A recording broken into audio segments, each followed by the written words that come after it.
It's your boy 44 Coin, Mr. Can't Be Fucked With, and I'm back with the game. It's the Kid Slim, the Slim DJ Slim 3. Yours truly, Coach Alona, and we are the Shot O'Clock Boys. You are now tuned in to It's Shot O'Clock Podcast. Yes, sir, ski. Y'all give yourselves a round of applause to this beautiful audience we got out here. Y'all look amazing. This is episode 10. That's a major deal, man. Shout out to the ones that been here since day one. We done made it all the way to episode 10. So if y'all got y'all shots out there? Y'all got y'all shots already in y'all cups? She ain't passed your shots out? Yes, she did. So we're gonna take the first shot to that. Episode 10. Appreciate everybody that been here since day one and those that came along with us during this journey. And you know, this is just a milestone. We got more seasons coming, more episodes coming, but this is the start of it all. So appreciate y'all for sticking with us. Shot O'Clock Boys.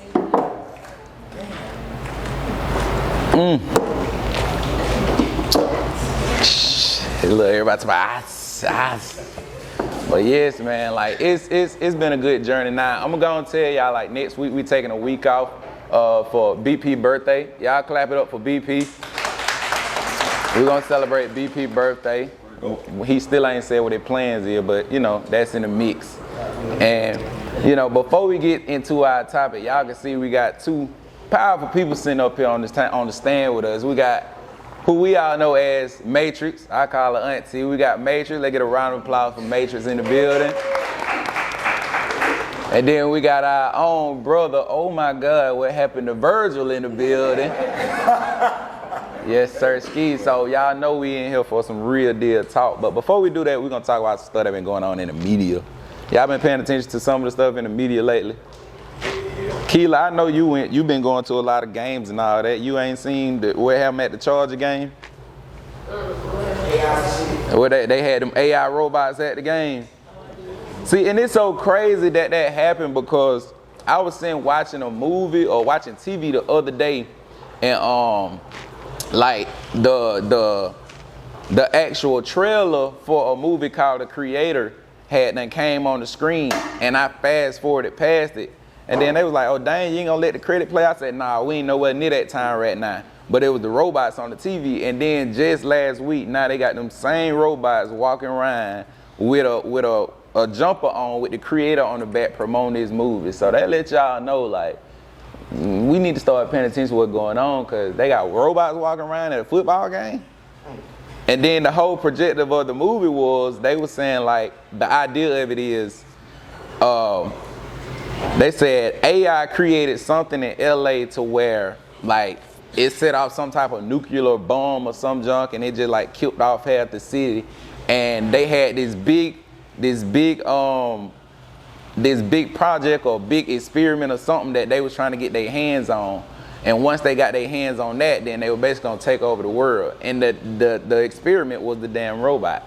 So we need to start paying attention to what's really going on in the media. I ain't gonna count. I know y'all definitely seen about what her name is, Six and Red, and what her name is, Sukiyama. Like, what the hell they doing? Was that at the VMAs award? It was for sure. She all on the float, tune that boot up, and she all, you know, I'm like, what the hell going on? What the hell they were going on? So that what y'all women like to do? No, I don't think these six. I think we got some good quality women in the crowd today. If we got good quality women, let me hear some noise for good quality women. We might do got some sexy reds out there. Look, they were quiet. I don't know what shit did. We got some sexy reds out there. And what else? That BG situation. So, what y'all think about BG? Y'all think that's the same BG that was with the hot boys, or they say he a hot girl now? He came out a hot girl. If he came out different, never mind. I ain't gonna say what I want to say. Let's keep it like that. You ain't gonna speak up. Speak on that right now. Quan, you ain't spoke up yet. What you say about that? What? The BG. Shit, that boy I was stressing. Shit, that's all it was. Boy, I was stressing. Came out a little lip. Well, nah, he ain't even little. He swole actually. I think everybody was just looking at his facial and not his whole body, but he actually looked like he was healthy. But how many he did, like 11 years? 11 years. That's a long ass time. And so you gotta understand, like, he aging in there, you know what I'm saying? He ain't got everything that we got access to out here to help, you know, for his facial and you know, just to help him age better. You get what I'm saying? He just had to go through what he went through. But they was trying to say he a clone. Like every time somebody get locked up, a rapper, a celebrity, they gotta come out of clone. Like everything clone. I don't believe in clones. Yeah. I don't know. Y'all believe in clones? I don't think we just, I think, like you say, that's a man who just went through some changes. Yeah, I don't believe in it. Man, this man still stuck on that, boy. I had one thing I was seeing on social media. I seen it today.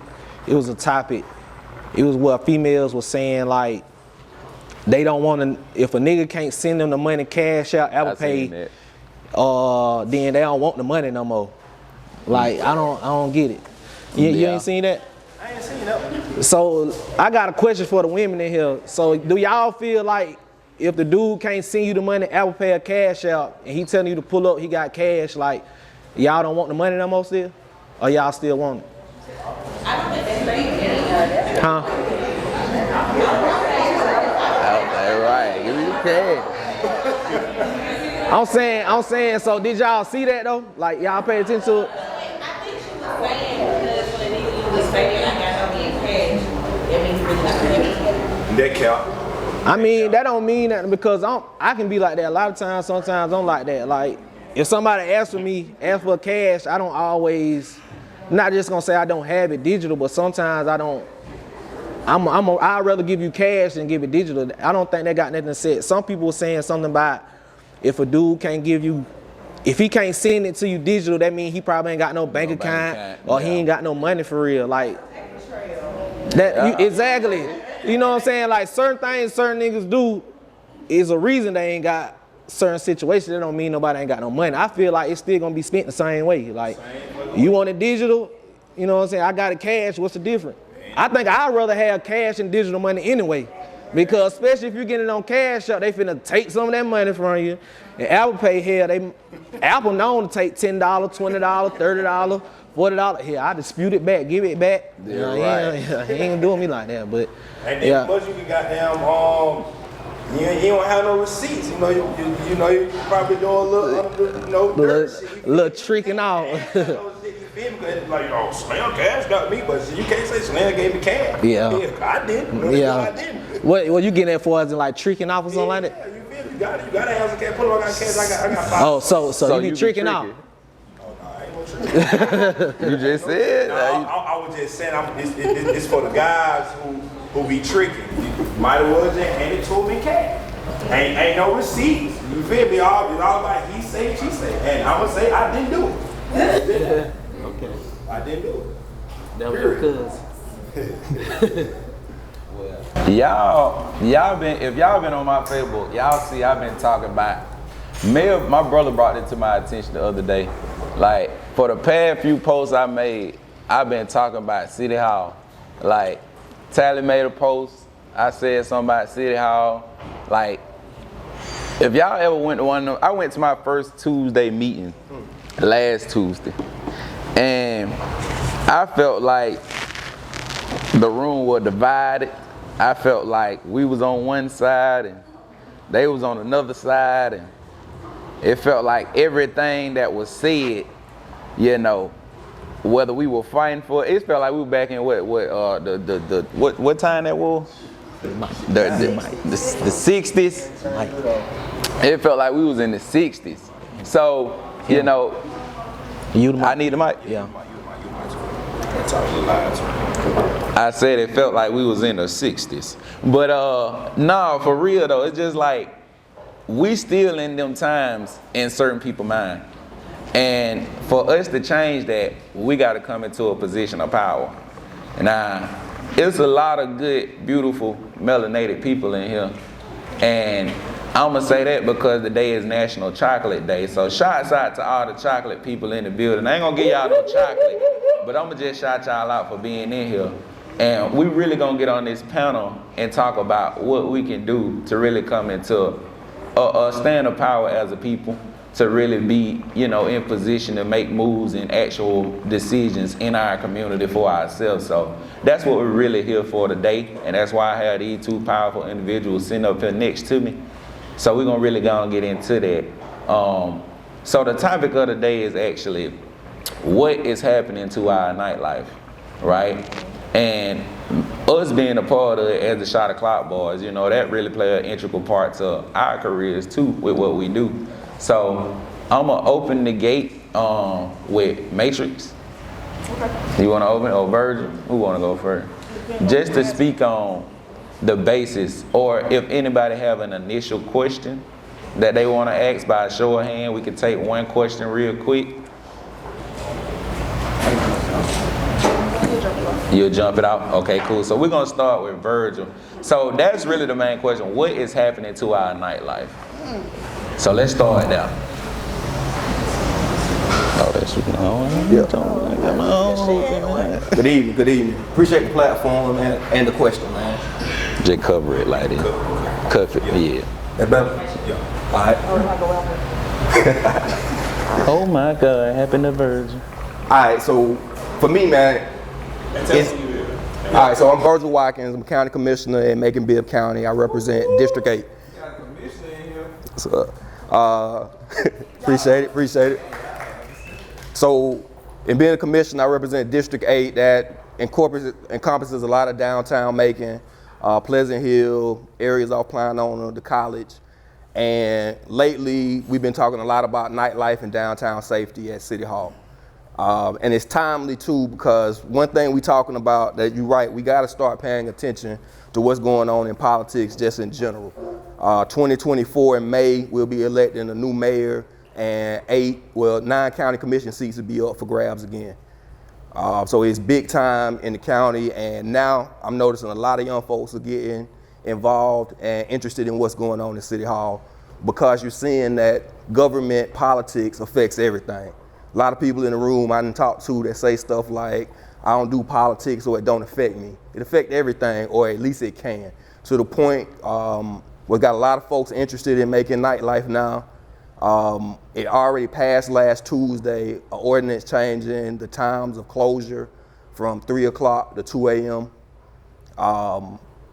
And one of the things that I think come out since then, like they consider, a lot of the members consider that a negotiation, that we could have made it 12. You know, in that meeting, you got city council members, the county commissioners who don't want to see growth. Like literally, I think the quote was, we don't want to see Macon become a baby Atlanta. Like, that's the mindset of half or the majority of your county commission, while you got others, me, who trying to promote urban nightlife. Another piece that happened was, there's a war on the food trucks. If anybody in the food truck business, the policies that we passed over the last 2 months have made it so there's no way to serve a chicken wing or a street taco on a public street in Macon legally. So you're putting out hardworking people out of business and just shutting down the catering game. And again, those are government policy stuff that we could have took the total opposite approach on. We could have a downtown nightlife district that's open until 5 o'clock in the morning, that's responsibly staffed. Because that's the main problem here that all these businesses have been asking for. Keep us safe. People are out now. People are out on Fridays, out by the thousands. Keep us safe.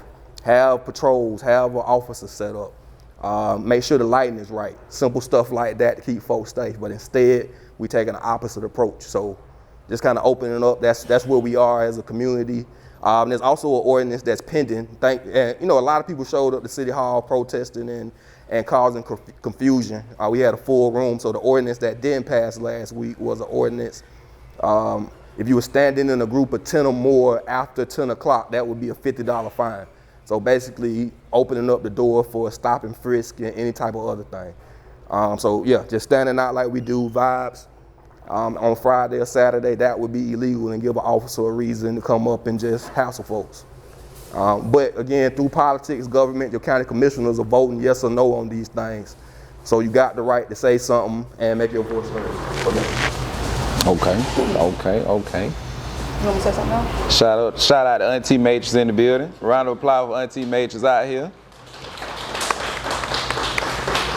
I let this man call me auntie because I'm cool with daddy, but I am getting a little older. I have, when you say what's happening in nightlife, I would say it is an attack on urban nightlife right now.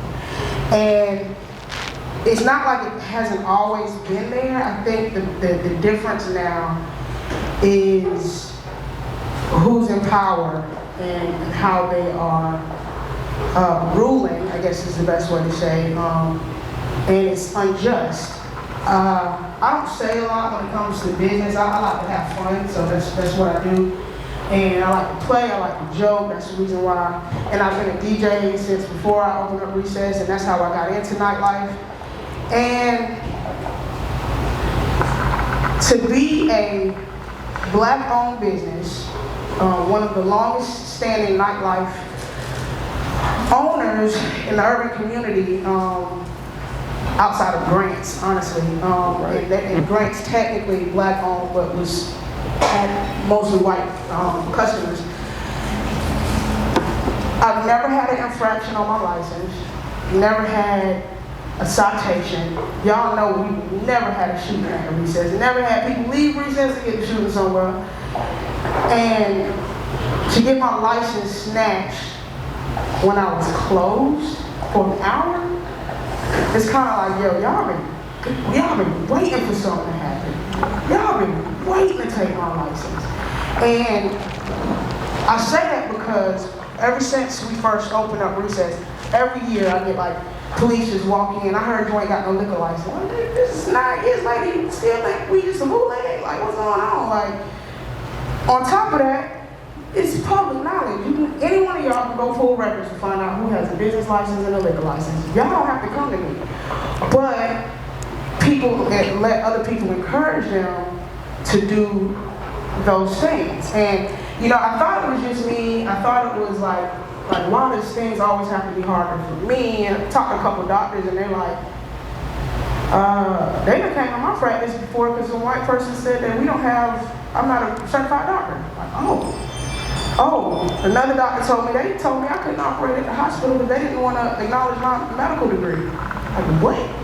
And it starts to make you realize that this ain't just an attack on nightlife. It's the same attack that black businesses continue to get black people when you're trying to progress. When you're not trying to do something illegal, when I don't want to work for a 9 to 5, that the attack is on us for real. And I hate to sound like this, but because I don't like putting other businesses under, but we know that there's a business across the street that had 2 shootings in the past 3 months. They still open. Oh, no one got killed. One of the shootings, guy from Browns got shot in the leg, and he know who shot him. Coming from your establishment. Oh, well, he didn't die? Is that what violence prevention is? Only if they die. So it's like I said, it's not just an attack. And then when everyone came to this meeting, I think what was an eye opener was it wasn't just about nightlife. Mm-hmm. We have government contracts that black people can be getting money for. Hey, no, it's not a single guy, black guy, and making that cuts grass that can't get a government contract that could change somebody's life. And so when you actually look at the facts of everything and you start realizing where you at, the #1 red line city in the world, and you start realizing like, dang, it's that way for a reason. Politics don't just bother people who got money. It literally affects if you want to go out and have fun tonight. They can say no nightlife after 12, and because of who votes and however they decide to vote, y'all live in a city that just don't have nightlife. They can make it a dry city if they want to. And that's because we don't think that it's important to put commissioners in seats and people in power unless it's like the president and stuff like that. So that's all I got to say. I think that can open it up. So from everything that y'all hearing so far, do anybody have any question or want to raise their hand and speak on something, or any concern or voice their opinion on something?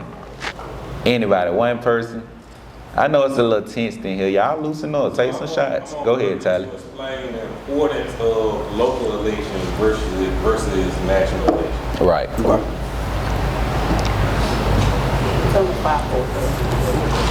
So, question was, how important is a local election? So, the local level is where most of everything that you feel and touch happens. Federal level, they talking about abortion and what the military doing. But local, this is about your libraries, this is about your school system, what books your kids read, whether or not you got, on the school system level, you know, as we talk about CRCT and race matters, so whether or not you got board officials that still allow Afrocentric education at all in your school, and what happens when a teacher wants to do something more, wants to teach about Marcus Garvey, like do we protect that person or do we throw them under the bus? That's a local decision. You know, the potholes and the roads that we ride on every day, your tax dollars, that's what funds it. Again, just the quality of downtown, the way that your police department functions. Like, it's a lot of things that you can think about government as being abstract, or you can think of yourself as a shareholder and an investor in the place that you live in.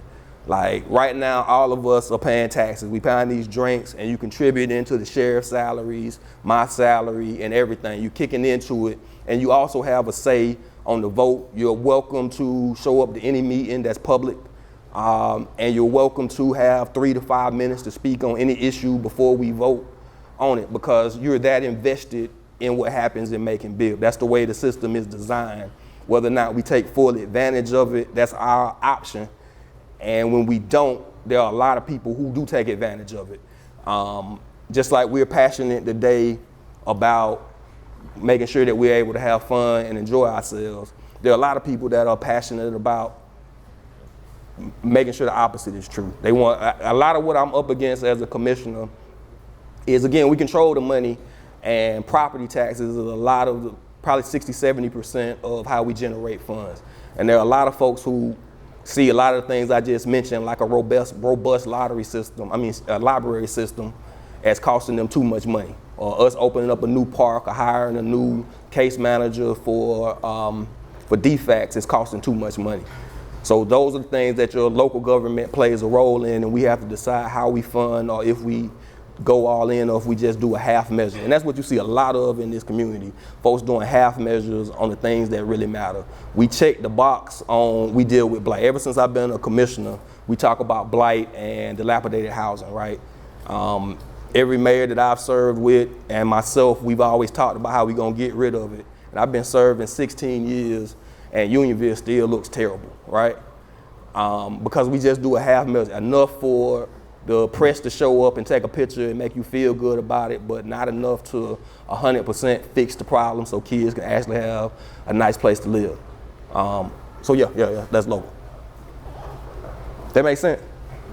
So I got a question. So as far as in like us staying like intact, as in like staying noticed, like, so as far as like when y'all have these meetings, where to go, when to know, like when we should come, like how do we stay on top of that? Like how will we know where we need to be at to, like, you know, give our voice, to let it know, like, this how we feel about this and that, like what we know to come, what we know to stay intact to, like where we know to go necessarily. Yeah. So roughly your county government meets every Tuesday, first and third Tuesdays at 9 a.m., second and fourth Tuesdays at 5 o'clock. That varies a little bit depending on what's on the schedule. Sometimes we'll start later, pushing back as early as 3 if it's a big schedule that day. We'll be trying to get out of there before 8 o'clock. You can go to maconbibb.us for the schedule and the agenda for each week. We meet on Tuesdays. Usually the agenda for the week will come out on the preceding Friday. They post it online. I think there's also a newsletter you can subscribe to that'll give you that information as well. Again, all meetings are open to the public. Like if you see something in a meeting and you're curious about it, again, it's open data. It's open information. It's your data. We work for you. So if you can imagine in your mind to ask for it and send an email, we're supposed to send it to you. And I think somebody was talking about the contracts just a little bit earlier on grass cutting. On that same website, you'll see a link to RFPs, requests for proposals, is where county government posts all the jobs that we're looking to fill. So again, I've been doing this like 16 years. I've never had a Tuesday meeting that was less than $10 million worth of decisions, like in terms of contracts that your government is giving out every day. Yesterday, Tuesday, We're expanding the runway at the airport on 247. That's a $2.3 million contract that needs sub grants and a DBE quota to get started. So there's an opportunity if you're in the cement game or I got that white paint or those little reflector things. There's an opportunity there. We did another $250,000 in grass contract mowing to Park Landscaping to maintain some right-of-ways in the county, and we're always kind of a rolling contract on that. So it's a lot of opportunities. That website and also all the meetings go live on Facebook, and there's a lot of data that happens on the Make and Build website online too. So yeah. Go ahead, So Keith. how we out in the communities spreading awareness on like people like of our color, making sure that we're in there in those seats doing that? 'Cause, you know, most people they don't know about it. So how are we spreading that awareness for everybody to go out and learn about it? So the truth is, and I think that was another thing at those meetings, is like, you're not getting awareness from the city government, for real. And so that's why we're here. That's why people like Shot Clock Boys will say, hey, you know, I went to this meeting, I want to share it. That's why I'm here, like, you know what, I'm tired of taking these hits on the chin. I need to go ahead. Can I intervene you real quick? Yes, you can. The reason I'm gonna intervene is because another reason we opened this platform for Matrix and Virgil to come here is because when we went down to that Tuesday meeting to protest, we was on the back end for Matrix to speak. They wouldn't even let Matrix speak and voice her opinion in that room twice. So that's why we here getting heard by our people to hear what really going on. So that's what really I had to say about that. So. And so when he says that, we went thinking that my liquor license and Hoops liquor license was going to be on the agenda. It wasn't on the agenda. It wasn't on the agenda this week. And the point of the procrastination or the stalling, I have no clue, but that's what he means. And it's like, okay, y'all have put this narrative out, and you even have Facebook where you got people on there like, well, they must have did something wrong, you know, all of these things, but you don't have a platform or a voice to say, hey, this is what really happened. Hey, y'all didn't even ask for the video. Hey, like, here we are. But I will say this, all of us being in that room definitely set a different tone, and it needs to happen every time. And the advocacy is us figuring out a way to get it to everybody. So I don't know what that means. The next step being a Facebook platform, IG platform, group message, whatever that means. But it started now. Like this literally was a week ago. So I think that is another thing that I was thinking about, even with the government contracts. It's like, yo, we don't know about this stuff, but like, $250,000 is life changing, right? Like cutting grass in 4 years. So there's more than just that. Like he said, I can get a contract just to bring reflectors. I'll order those off of Amazon. Like, and it's just little things like that where fast businesses that people don't realize could put them back in the game. We have no knowledge or access. And then it's like, y'all should get the access. Y'all should know already. The truth is, years and years of us not being in the loop, and it just continues. And so, why would we know? You know, y'all didn't put this, y'all just integrated in 71. That was like, I got siblings that age. Like, so the reality is we weren't ever meant to be in the loop. We were always meant to be at a certain level, and it just continues. And then, when we finally go, oh shoot, you know, we can open businesses, we can start stuff. And then they're like, oh, well, we can take it away. And that's, I mean, it's as simple as that. The government seats are 5-4. Technically, the mayor does not make the final decision. The vote is 5-4. But right now, it's 5 white people and 4 black people. And those 4 black people are in there swinging, kicking, cussing, giving the best arguments. And they just like, then 3 of them are like 70 something. Like, like, you know, in my day, we went to bed at 8. You know, and it's like, this ain't 59. Like, right. You also need to go to school with black people. So it's like, y'all want to go back to that, you know? And the truth is, it's got me thinking like maybe we should be segregated. Like I ain't never thought like that before. But I also don't want to be subjected to late night flying a drone over my business because he don't like the fact that I got more customers than him. And that's how this all really started. So, you know, just shedding light in real life on the situation of like, you got a person like late night doing videos on your day, like just chilling. I'm gonna show the mayor this or the whoever to show that these are bad businesses. Because a group of black people standing around means it's danger. You know, not a group of white people, but a group of black people, we are a threat if we stand in a group. That's the way it seems. And so from there on, I'm targeted as a bad business because you got video footage of a bunch of black people standing outside. And it's as simple as that. Look at that. She had something. Virgil, you mentioned, and I heard someone else also say that the county clerk, Janice, can email the agenda the Friday before the Tuesday meetings. So if you get all of our email addresses, can you get us on that list? And then also, once we're on the list and we get the agenda, are we supposed to be calling or emailing the commissioners? Because the concept of talking to them for 3 minutes on Tuesday seems very like retroactive. They already have made up their mind and it's like they were just waiting to leave. Yeah. It's really just noise at that point, so it doesn't seem effective to me. So what is the more effective approach? Yeah, I think that, if you want to do an email, somebody does an email list, I think that'll work on Fortinet. Yeah, that's what I'm saying. Yeah, every Friday it goes out. So I know you can log in and just request it via makingbibb.us, but for the sake of simplicity in this room, if y'all do a email list or registration list somewhere, I can turn those in and get everybody added.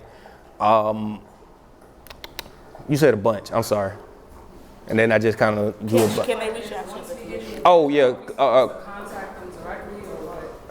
Yeah, so I think you're right on strategy. A lot of times, and two things on that. Because a lot of people don't show up, that it's kind of jarring to the system now when there are 4 or 5, and I've seen it on different issues, 4 or 5 people showing up for the 3 minutes and just being present in the room. Like, it was wild, like folks leaning over, hey, who is that? Because usually, I'm gonna back up, I'm gonna answer all your questions, but I'm gonna back up just a second. One of the things that folks are dealing with is the issue of racism, right? We'll call something racist, right? And very much because it is. But the white folks in their fragility don't deal with it well because they see it as a personal attack on them, that they've done something. And oftentimes it is a system that was designed 100 years ago that we're really speaking on. And again, this white person has the advantage of being in it, but doesn't really realize it, right?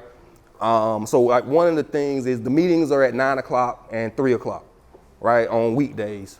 So by design, it's not designed for young people, working people to be involved because you've got work, I've got work.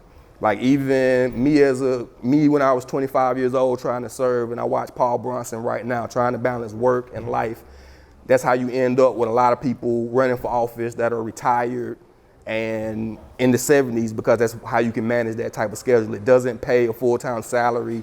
You've got to maintain family and life stuff.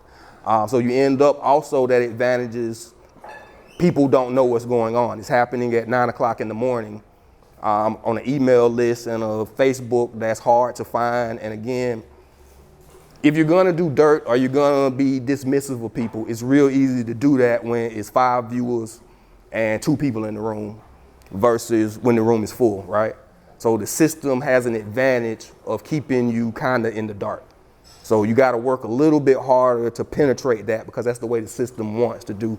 And again, and so to the point, the way that our system works, even as I'm thinking about it out loud now, it's kind of wild. So we usually meet at 5 o'clock, right? But if it's something heavy on the agenda on a moment's notice, we'll move that up to 3, which makes it harder for you to adjust to because we didn't tell you that until Friday at 4 o'clock, right? My bad. You got Slim locked in. He ain't hit that hookah yet. My bad, man. The system is rough, man. Some people be like, it's like conspiracies by themselves are wild, but just what it does right there in your face is enough to be like, this is some BS. And so to your point, so my phone number, everybody's phone number and email is available online for you, same website for you to contact. And that is some of the expectation. And it's deeply impactful because we don't have a culture of a lot of people contacting about anything, right? So 4 or 5 emails, that's all, 4 or 5 emails, 4 or 5 comments, that's all it takes in this community to be kind of at the forefront of what your elected officials are talking about. So yes, contact, be aggravating. Again, y'all see it. We got a mayor who can't stay off Facebook. So it's affecting what your comments, your posts are affecting what the government is talking about and how we're approaching it, even though it might not be immediately apparent to you. But that's wild. The mayor of your city is getting on your Facebook post and commenting on something like that. That's impactful. And there's an opportunity there to do a lot, because at base, myself included, all elected officials are really sensitive. We are vote driven. I want you to like me driven. So stuff coming out negative, me looking bad, affects us. People, so you can use that. There's a lot of opportunity there. Let me say that. Did I miss one of your questions? Cool. I have a question, right? Because I'm not, like I said, I'm not from Macon, but I like Macon. That's why I'm here, and I stay invested. I like the people in Macon. My industry technically is hospitality and entertainment, right? So I have a question if anybody can answer. Macon is like 70% black. 70. That means, in my opinion, there's no reason why the majority of people in power shouldn't be black. Not from a, I guess segregationalist standpoint, but just as a citizen of Macon, when you see stuff like this going on, or when you see you go somewhere, and I know that every last one of us at some point has had some type of issue with a white person disrespecting, or maybe just culturally not understanding, right? How or what is your next process? Do you just chill? Do you does it not make you want to fight? Does it make you say we can't do nothing? What is the general mindset of, I guess, the masses or the residents or the people who, parents or, native of Macon? Is there anybody here that can answer that question? I can't see shit. Basically, how y'all teaching y'all elders on what's, because it's going on now. It's been going on every year. So how's that resonating with y'all everyday life type deal? I'm not from Macon, but I see it in everyday life. Older people are just saying the younger generation is here. They're here. I volunteer at their homes. So you can tell the older people, they just okay, my nieces and nephews, they gonna do this here and do this here, but they're not doing it because they're not educated on what's going on. It's y'all time. I'm from Sweetest County, where it's mostly white people. We got a speck of black everywhere. We there. And they make a voice. We go to city council. My dad works in the jailhouse down there. But we go to city council because that's where his voice gonna count. So I feel like the citizens of Macon, I don't vote in Macon, I vote in Sweetest County because that's where I'm from. So I feel like everybody here just needs to make your voice count within y'all community, because y'all, most people I know, y'all live here, y'all been living here all y'all life, but y'all ain't never been educated on what you should have been educated on at a younger age to make you grow, to make you know, and you need to educate your elder people who live here with you as well to let them know, hey, y'all got a voice on this, y'all got this going on, if we have this going on. So we are here together, but y'all have to make sure y'all educate the older people, because at that time they weren't able to vote. They weren't able to know what's going on. Now they are. Now y'all know, because the generation has changed. So you got to change the perspective on what they did not grow up on, and change it to a new perspective on well, this is what's going on in my life, because now you dying off. It's saying that you dying off, and now I'm here. So y'all gotta make sure y'all teach them what's going on. I fuck with that, Keely. I'll take a shot at that, Keely.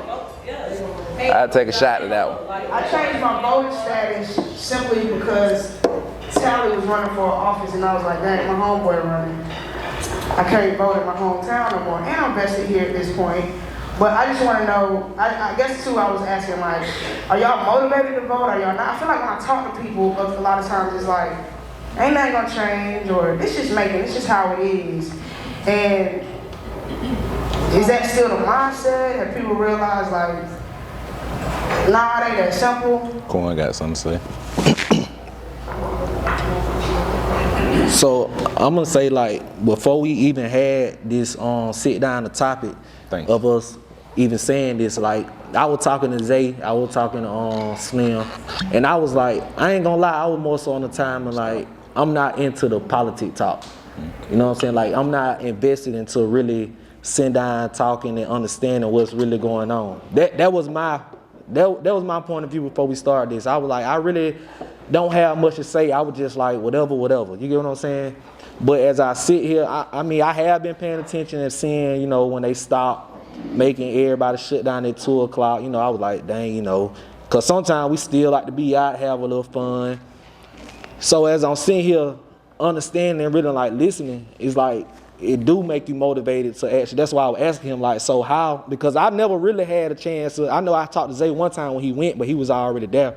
I never had where I could see, like, this is what's going on. So that's why I was asking you, like, how do we stay on top of and knowing, like, okay, we need to go here to voice this opinion about what we feel what's going on. And you were saying, like, so do we sit back and just be like, okay, whatever, like, whatever they say gonna go, who just gonna do it? I feel like we should actually step in and actually try, at least give it a thought, you know what I'm saying, of going there at least, even if you don't say nothing, going there just to see or hear what they got to say. And then, you know, because a lot of times you go places, you don't have nothing to say, but once they get to talking and you sit there, it's a lot that come to mind that you got to say. So I feel as us being younger, because more than nightlife, it'd be more so full of the younger generation. And if we want to keep having fun, we want to keep going out with our homegirls, our homeboys, we want to keep, you know what I'm saying, a lot of things, that's just like Slim, he DJ. He want to keep DJing, making his money, doing what he got to do. I want to keep promoting parties, having fun, you know what I'm saying. We want to do that. We should get together and start, you know what I'm saying, doing more and trying to get in tune so we can keep our nightlife where we want to be, have fun, and do what we need to do. If not, shit, we're going to be all sitting at home wondering what we're going to be doing, and they're going to be, you know, folks going to get tired of that. And really that's going to start more violence. Because once people sit around with nothing to do and time on their hand to think, that's when they want to go do bullshit. So we want to continue to have fun, enjoy ourselves, and, you know what I'm saying, meet people, just have fun. I think that we should at least, like I say, at least go there and sit and at least listen to what they got to say, and then, you know, move forward and do what we got to do. My life. I'll take a shot to that, Quan. I'll take a shot to that one.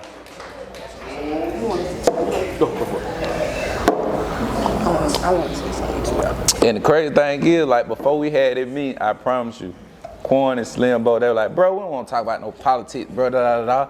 But don't nobody want to hear that. But to see how it's changing their mind right here, seeing here having it, that's how I felt when I went in that meeting. Like, so it's real important, so Slim. I feel like I'm gonna speak on the nightlife. You know, since I'm a DJ, I be out here in the nighttime. So I just feel like how Virgil's, it kind of, if y'all seen my face when he said, yeah, they were talking about closing at 12. God damn, like shit. So I just feel like, you know, that can take a toll, not just on me being a DJ, but as in the servers, as in the bartenders, as in the club owners, as in the security, as in anybody who's in an establishment, and that shit will take a toll on you, your money, the money you provide for your children, the money you probably provide for your mama, your dad, and your family. So I just feel like we just all just need to come together as a unity as in black people, because I'm gonna say it's us against the world. Y'all talking about it's us. It's just that. So on that note, which y'all think we said Tuesdays, first and third, 9 o'clock, second and fourth, 5. Shit, not just make one. Shit, you know, you can only make hours to make one. To Nancy's point, yo, start contacting folk now. It's everybody got Facebook, email. He on there typing now. So. Right. Hey, I'm gonna grab a piece of paper after this, and you know we can write down like all our emails, phone numbers, and you know that's how we can start coming together as one, as in one. Somebody got a hand up. Wait, real quick, Matrix, you know when you were saying earlier, like you wonder why like we're not like getting involved or if we're feeling angry. I didn't from the Bronx, but in my time in Macon, I remember like they tore up some club because Boosie didn't show up. And it's just like, I feel like people just got the right energy for the wrong things. Like even let's say a black business like the fried chicken wasn't fried hard enough, like they're gonna have a whole dissertation online and tag everybody about why that black business ain't shit. But they don't have the same energy towards white people or establishments. So I don't know if that's weird, but it's just, that's what I think it is for me. And coming from New York, it just be like kind of annoying because I'm a person that's gonna speak out, obviously. But it just be me. And then afterwards, I get all the messages and the comments, yeah girl, I'm so happy you said something. But you was quiet as hell when I was in there. So later on, when I'm getting all the backlash from other people, it seemed like it was only me. And it's like, even in the way we're talking about, we gotta try to show up and try to speak up, like, it's math. If the numbers show up, then the change happens. Like, we have power and we speak so powerless.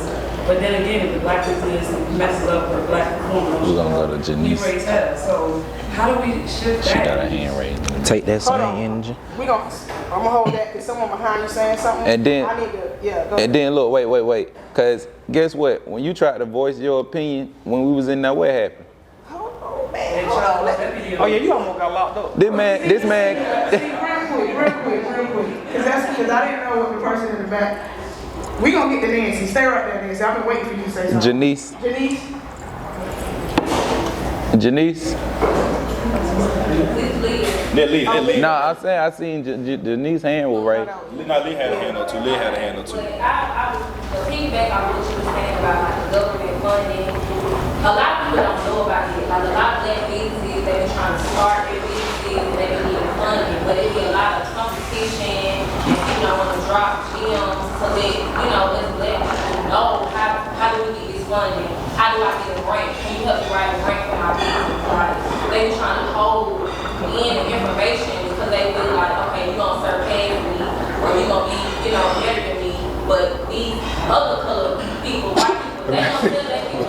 They gonna make sure that they people good or that they kids passed off or that they children or they friends or whoever know how to start their business or know how to get this money or know how to put their business up and you know what they need to get to start their business or whatnot. But us black people, we be so don't want to help each other out because we're afraid or your business. But you don't even want to show us how to write a grant, or you don't even show us how to get government money. You don't want to show us how to get vendors or go from here or there, how to get a different life.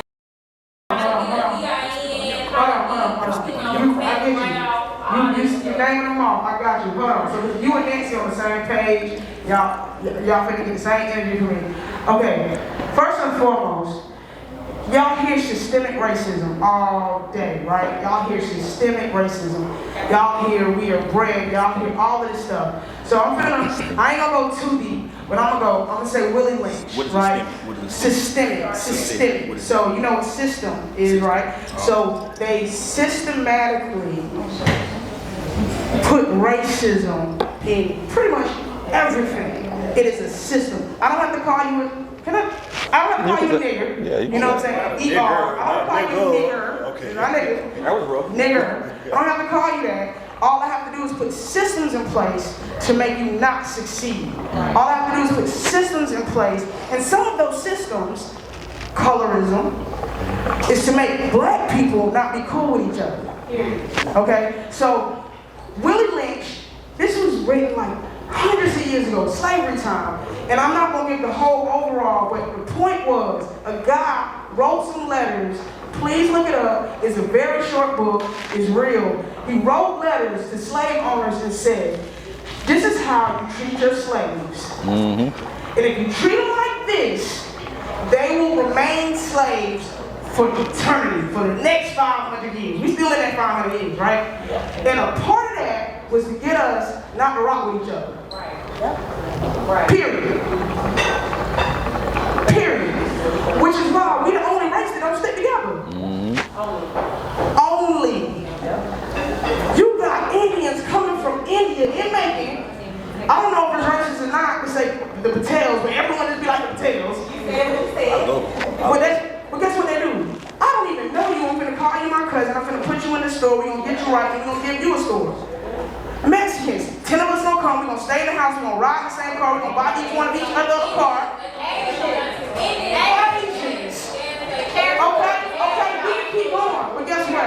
Guess what? Black people, why you get a car first? Nah, I ain't finna do this with y'all because y'all got him a car first. But dang, I got a niece now. Why you gotta tell y'all, like, God, Lee, can we not work together? Then we become jealous of each other. And you are 100% right.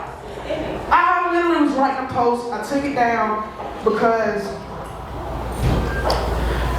I'm trying to get my license back. So I can't say too much, right? And they are really being obvious about it, right?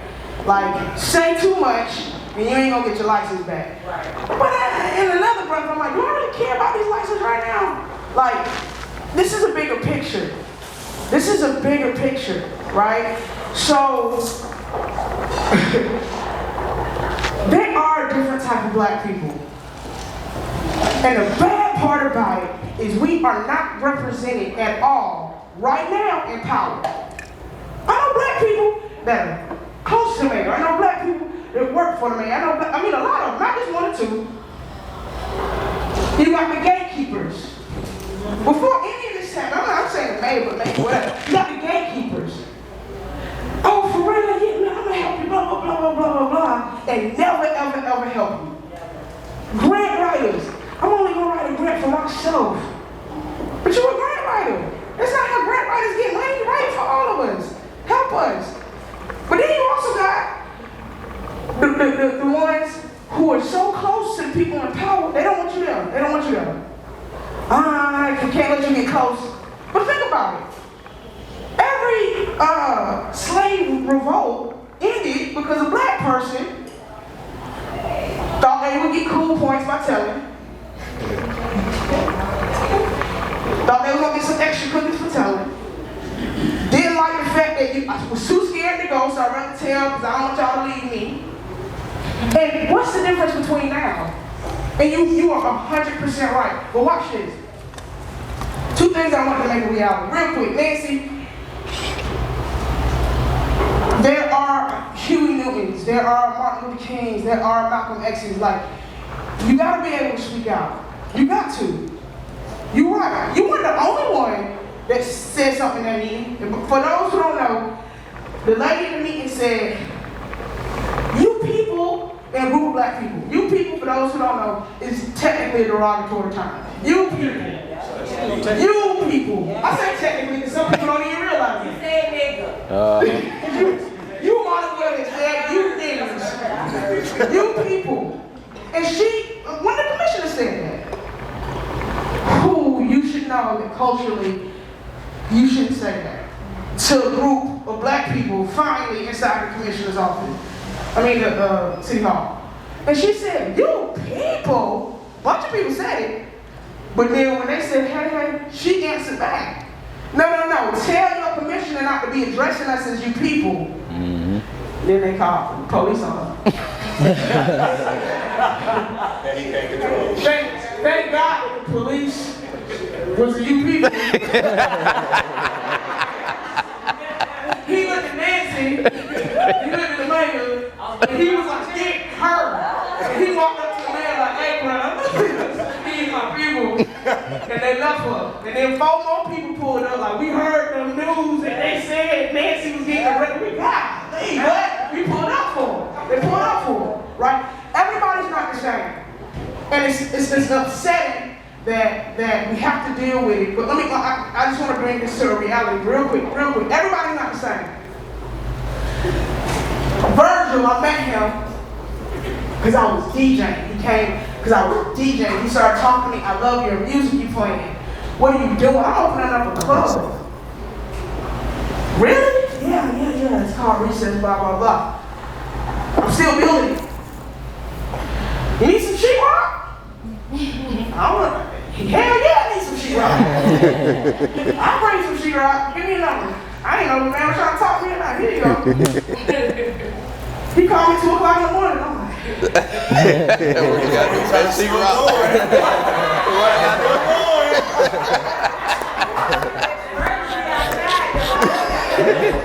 Tell him I had sheetrock, man. Finish the story. What I gotta do with this shit? Man, finish the story. What I gotta do with this sheetrock? Tell him I bought you some sheetrock, man. Jesus Christ. I'm really chilling with somebody answer the phone.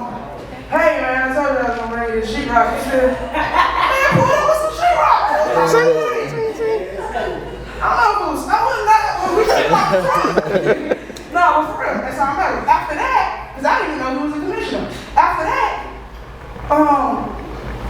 I opened up recess. He starts coming to recess. Okay. But before I opened up recess, it took me a long time to get my liquor license. Someone gave me a catering liquor license to help me pass that hump. Then I started realizing, dang, this is an issue for anyone trying to start a business.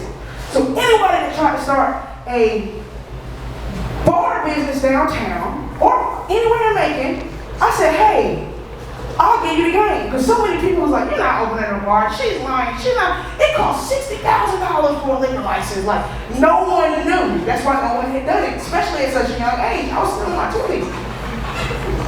I opened up a bar. I start telling people, it is not that hard. I got you. I'll use my liquor license to help you get your liquor license. Because getting a liquor license, you have to wait until you renovate the whole place and then sit and wait for months, pay rent, pay bills. If you took out a loan, whatever, I'll help you. Everybody's not like that. You're right. I know that. That's why I did it. I think somebody help me, I'm gonna help you. That's just me. So, not only black businesses, I did it for a lot of while. I actually did it for more white businesses than black businesses, to be honest. Not for no other reason than that's who asked. Whoever asked me, I got to do. I make money off of it, I do. I don't charge you what I would charge somebody to throw a party. Charge them a little bit more, but you trying to do this every day just so that you can get some cash flow so that you can at least pay your bills until your liquor license came in. I helped, right? Then I started realizing a lot of the issues was with the county. So guess what? I called my commissioner. Hey man, it's been 4 months. Why this person ain't getting their liquor license? Hold on. It was sitting on their desk because he's the boss. Technically, all the commissioners are the bosses. So the city and stuff, they get nervous when they call. It's literally just sitting on somebody. It's always something minor. Somebody didn't pass the buck. Somebody didn't do their job. So it became kind of like a team effort. As soon as I realized something happened too much, I called my commissioner. My commissioner made sure, hey, it'll be there tomorrow. It was something stupid. They started. I just can't believe my city worked like this. This is how he is. But that's about having a relationship with your commissioners. And in our city, they're not that accessible. We see this man all the time in Eastern Recess. And he answers his phone. So let me show you. I'm going to bring it real quick. This man right here, it's my homie. So he calls me. Y'all don't even realize they was finna not give crew a liquor license. And if they deny your liquor license, it takes more time to get it back, like something crazy, right? If they say we denied it, it's just over with. He in the meeting that nobody knows about, because we have no clue, because there's no reason for them to deny the liquor license. He calls me, hey man, you know anybody at crew? Yeah, Quan, can I get his phone? Can you send me the phone number? Quan, what's your dad's phone number? Send it to me. Hey man, they finna deny your liquor license, blah, blah, blah. What we need to tell them to get this junk postponed. Table it. They tabled it. Instead of denying it, they tabled it so that they can get whatever they had going on corrected so that they can have a liquor license. Because if not, this is what happened. No representation, no liquor license. They might have had to take months, maybe years, because sometimes it's like those little underlying things, like if you get denied, you can't reapply for another 8 months. So he stopped that process because he knew somebody in the community to say, and guess what? He went out of his way to do that. It's other people like, man, you know what I'm saying? I don't care. I don't want nobody doing better than me. But you are 100% right. It is an issue. I hate the fact that we as a people don't realize we've been played before we was even born, and then we continue to play into the narrative. We continue. When you hate on somebody, that's playing into the narrative. Just because they're making money. When you hate on somebody, just because they're prettier, you hate on somebody because they got the dude, like, that's all playing into the narrative of us hating each other. So, at this point in time, it's kind of like, we talking like, yo, all of us gonna at some point be like, can we revolt? Like, can we realize that we are not each other's enemies? And even if it's one of us, don't rock with it. Hey, Slim, man, you hating on them, bro. Hey, one thing with research that I appreciated in myself is the people knew, like, we're not finna do this here. You'll get banned, then you can't come back. We like the party here. If you get banned, we're gonna leave you at the house. Don't act stupid here. We go anywhere else and act stupid. We're not gonna do it here. And we're not gonna make you think it's cool. Yeah, man, you beat that nigga. No, not here. And that's another thing. You just called me and said the other day, we have to start making it cool to not be okay with the BS. You shot somebody, house up? I'm not hanging with you tomorrow.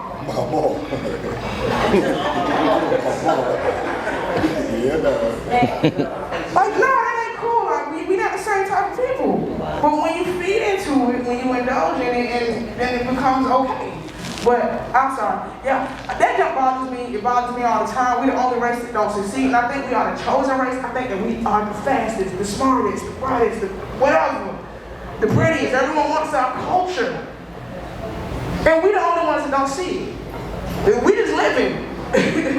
We just living, and everybody wants big butts, big freaking lips, like big butts. Yeah. Big booties. They want them big booties. That's what it is. That's coming from us.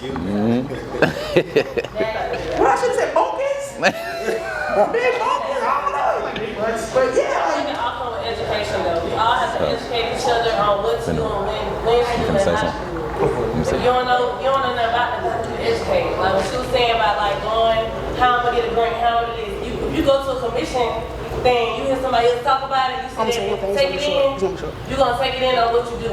But you see this up here, if you need help, if any resources that I have, like if you for real, like, you can contact me, you can contact him, you can get my number, whatever. Nancy, she do all that nonprofit stuff. If I can't do it, I'll send you somebody that can and that I think is reliable. And if they're not, hit me back and say they're not reliable. But like, we are a wealth of resources, all of us up here, and I promise you, we here to help. Absolutely.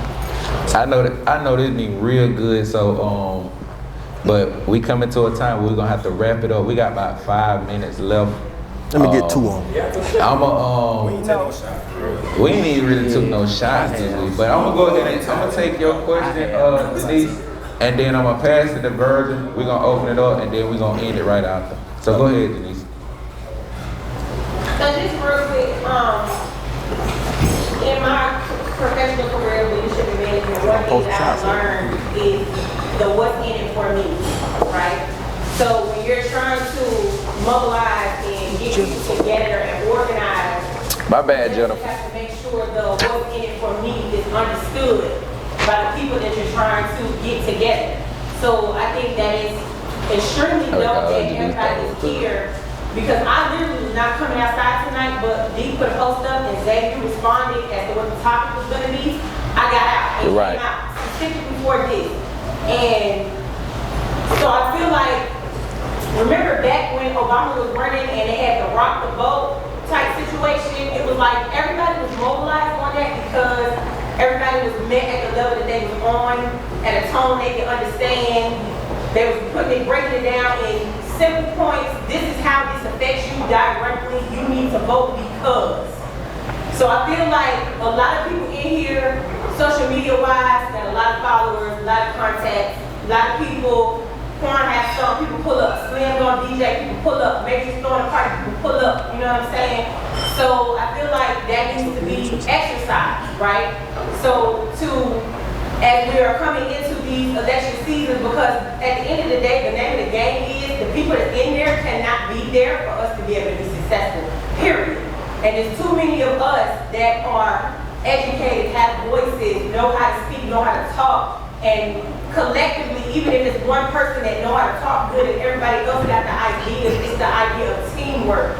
We put all of this together into this person and put them out there, whether it's a Tally or Virgil, Virgil, like I need this other person, bring them Nancy, whoever, Tedra. Because she ain't really said a lot, but sis, we see you. She had her hand raised. Tedra make moves around here when it comes to What people Tedra? that look like us. Understand, if you don't know Tedra, get to know her. So what I'm saying is, it's a lot of people with a lot of access, a lot of platforms that you ain't gotta have 10 million followers, but everybody in the city knows you. You know what I'm saying? You get 200-300 views on your story. Share it. Whatever we're talking about. And it's a little social media thing. What I just said? Discord. Somebody can create a Discord, and we can create a Facebook page and put that link on there. And one person can be responsible. My days are pretty free, so I would volunteer myself to do that if that's what y'all want to do. But you post it in there, you can send it to whoever. Everybody can have access to it. There's no limit to the amount of people that can be in there to view that information, and it can go out. The meeting is at 3 o'clock Tuesday. The agenda is boom. This is what's up. And have a dedicated, like some of us can get there and make sure our presence is felt and is known. And when we during these parties, Shot O'Clock Boys parties, the podcast, whatever, party at beach, party at Daiquiri, party at Vibes, whatever, make sure that is mentioned. Yo, this is coming up. You know what I'm saying? There's a vote about this coming up. Y'all need to show up. The county votes, the local elections matter way more to us than the federal. You know what I'm saying? Like, so we need to use our voices in that way. And while we out partying, having a good time, we support the black businesses downtown, that's cool. But also, like, what's next after that? Because at the end of the day, all of this shit can end very quickly. Like, it's very clear they're trying to target us. And they didn't expect these businesses, these black, ever since the block got lost the complexion for protection down here, they ain't really done nothing. And so they're trying to come for us on paper. And we don't know the process, we don't know the rules. Like, we don't have to, y'all on TikTok, we don't have to go Eric Mays on their ass, period. I'll take a shot at that one. What I'm saying is, like, we gotta organize, and the young ones, everything, we got a lot of Take a shot. over 18, there's a lot of people in this nightlife that are eligible to vote. And yeah, a lot of people do have families, but a lot of people don't. And we're making being a 60-70% black, there's no reason that we cannot run shit around here. Like, there's no reason. But we're not involved, we don't know. You know what I'm saying? So the same way we pass around the fight videos and the exposing videos and all of this, we need to be passing this same information around the same type of way. So I'm for us, by us, it's whatever. Like, Shots for that. Let's go. Shots for that. Tedra, I ain't gonna count. one thing. A lot of shots on them over the table. Yeah. Tedra, share one thing that you was gonna speak on. One thing that you was gonna speak on. He was gone. She called you you was out. gone, I called you out, Fred, I'm sorry. That's Tedra in the orange pants, y'all. So- Like I said, you don't know Tedra, you need to So Tendra's with the Community Enhancement Authority. She's an excellent resource when it comes to it. Like, we were talking just a little earlier about the opportunity for grants and knowing what's in the world. So anybody, and she has a real good fee structure too. She's an honest business. She knows the way around the grant world, the RFP world. One thing I'll say, so City of Macon, just like any other local government or government period, we are the big leagues. Like, your paperwork gotta be 100% correct. If you ain't got something notarized or there's a dot missing, it just get kicked out. Like, automatically, we don't play by that. And I procure, and again, that's part of the system. Like, people with lawyers, you're competing with people who got lawyers that fill this stuff out, and like a big construction company, they have a staff member that just works on filling out paperwork filling out these types of forms. So it can be intimidating to a small business, but there are resources, CEA, MGM Consolidated, that know their way around, who won stuff before. But yeah, go ahead. That was my introduction to you. So I'm not, and I guess do the caveat, not from Macon, but I do love Macon. I came to Macon and go to Mercer, and I did my undergrad and law degree here. And after I finished law school, I just wanted to be here because there's so much, not only this opportunity, but we are the driving force. And so a lot of the work that I do work with government agencies, I work with nonprofits, but my main goal whenever I do anything is that the money goes back to us. And so when we got the $5 million grant from the Georgia Department of Transportation, I required that the contractors had to hire people in the community to build those houses. And so, $5 million. So, but you have to be How many houses? How many houses you can build on? 21. New houses in Pleasant Hill. And then we work with the city of Macon to start community centers and put our agencies in those community centers to help our people. The thing is, as Black people, we forget how powerful we are, and we overlook what we're capable of. So the fact, if we looked at the city, I hate what's happening with the nightlife situation. For me, bartending helped me through law school. I wouldn't have got to law school if I wasn't bartending in Macon, Georgia. That's how I met you. Yes, exactly. That's how me and Matrix met. But I hate to see the stigma that's being put on it and the spotlight. I also love to see it because a lot of these people in this room would not have went to the commission meeting if this stuff hadn't been happening. So this now lets you know this is what's happening. And so now we have time to look and get together. We need to get this board. Now we're looking at city council meetings and commissioner meetings, but even more so, we need to be at board of education meetings. They get even more money from the state and federal government, and they're ripping our kids apart, and we're not there. And so it's really important as Black people. Yeah, we can change anything. We can make anything happen. I understand what you're saying. We don't share resources, but you need to change your circle. The people that you're around are not sharing resources. There's people that will share those resources with you. We have, even at Booker T, we have homeownership classes. Yeah, y'all don't be taking shots. That lady speak. That lady don't be spitting. That lady spitting. I did a whole incubator and just for free started 20 different businesses. Come on. And free. So it's about the people in this room, what can you do and how can we help each other? We have to, and what happens, we get excited about these moments and then we drop the ball 2 months from now. Yeah. We can't do this. He was trying to open the ball. We got the ball rolling. We have the attention of the city and we have to keep that. I'm done. We should teach. I'm gonna say this. They partnered, right? And he was the real estate agent for all the house, because that's his livelihood. You can't make a livelihood off being a commissioner. He was the real estate agent for all of her houses. And then they was like, no, you make too much money and we don't like that. And they took him off of it, and so he couldn't be the real estate agent. That's what I'm saying about electing the right people, because they told you can't do it. So work together, make this happen, do all this, and he can't even make money off of it because somebody else just told him, nah, you can't do it. That's the little stuff that a lot of times people don't realize. Like, simple as that. I heard a so. Speak. So. Oh, yeah.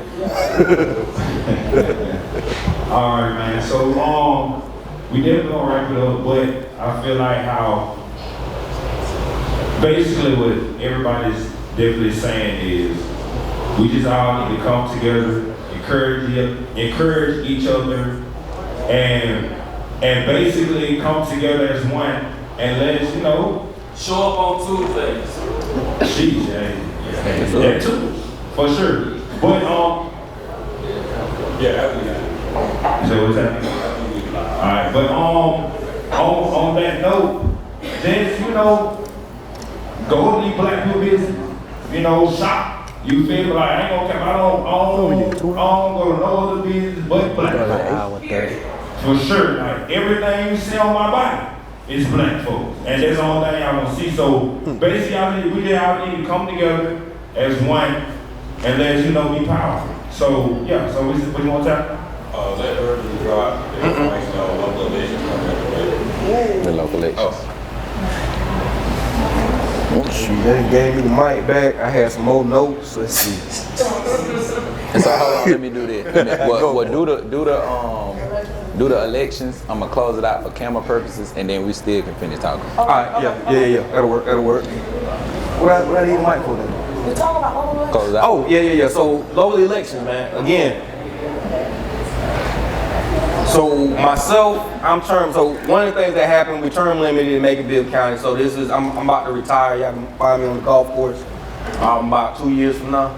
But May 2024 is our local election schedule.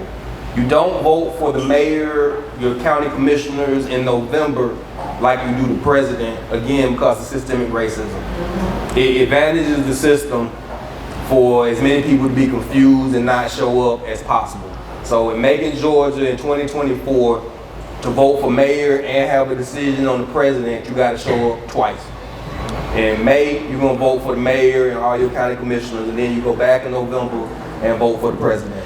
It's his own election, and part of that is because the rule that's there is because it's a non-partisan, and it's crazy. The mayor's race and your city council members are non-partisan, but your sheriff and your district attorney are partisan, meaning non-partisan means you don't have to declare whether or not you're a Democrat, socialist, Republican, communist, anything like that. Partisan means you do, and that's in November. And your sheriff, who's just supposed to arrest people and administer the law, is a partisan race. You need to know if your sheriff is Democrat or Republican, but not for your mayor. All right, which is a problem that can be fixed. But again, that election is in May. If anybody's interested in running, which we just hosted a class this past Saturday at Kingdom Life, a crash course on running for office, and we have another one coming up on the 30th. It's on the Making Black Wall Street Facebook group, if I got the date wrong. But again, hosting it's about an hour and a half session on what to do to run for office. Real simple though. There's no test to take. There's no education requirement. The fee for a county commissioner is roughly $400. You don't have to do a petition. You have to pay a fee, and you fill out a form that's roughly the size. It's like asking your mama last name, your birth date, and little stuff like that. It's real simple. A library card would take longer. So if any of that is what's intimidating you from running, you can fill it out online. You don't have to pay the $400 until like 90 days before the election. So you can start running now for free. Do your flyers, do your Facebook. Don't cost you anything. And again, qualifying to be 90 days before the election in May. If you're interested in running, you have to live in your district also 90 days prior to running. And again, Macon is broken down into 9 districts. When it comes to county commissioners, a 9-member board, and the mayor serves as the presiding member or the chair of that board, and he presides over the meetings and sets the agenda. It's a 9-member board. Macon breaks down into 9 districts. It's about 17,000 people who live in each district. About